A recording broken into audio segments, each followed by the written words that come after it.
This is part 4 of the fall of language, from kingdom to chaos. The story now leaves one island and crosses the world. After the rise of American English, the new tongue began to circle the earth.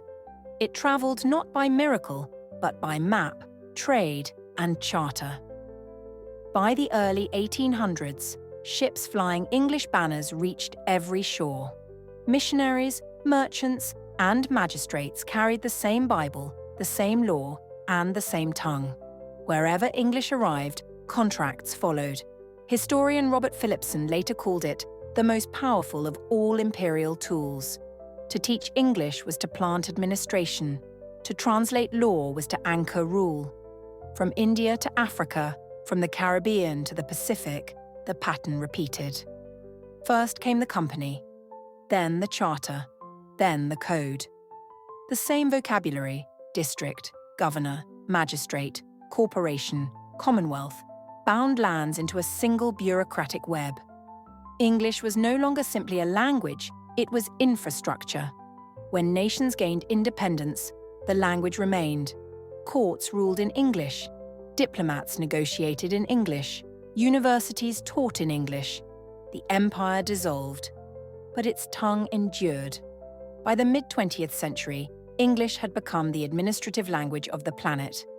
The United Nations, IMF, and World Bank all used it to define treaties, loans, and laws. This was World English, the first truly global standard. Practical for trade, neutral for diplomacy, powerful for control.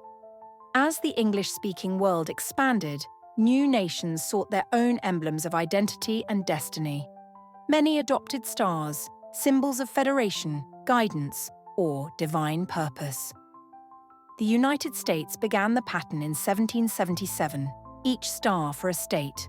Australia and New Zealand followed with constellations of the Southern Cross. Liberia placed a single white star on blue, founded by freed African Americans. Whether by design or coincidence, the image of the star travelled within the sphere of English law and commerce, though historians link it to astronomy and federation rather than language. In West Africa, when the Gold Coast gained independence in 1957, its new flag bore a black five-pointed star.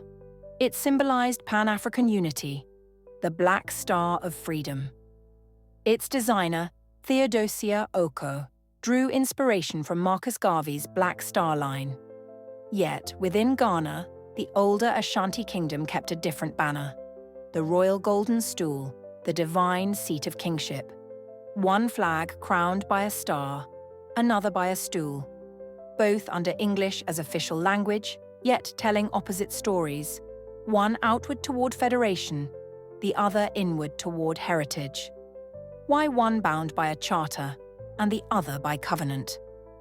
At the same moment that stars multiplied, a new prefix spread across English politics and speech, the Greek word pan, meaning all. It entered English centuries earlier, but only in the modern age did it become global. Pan-American, Pan-European, Pan-African. Each movement sought unity across borders, echoing the same desire voiced in law and commerce, one system for all peoples.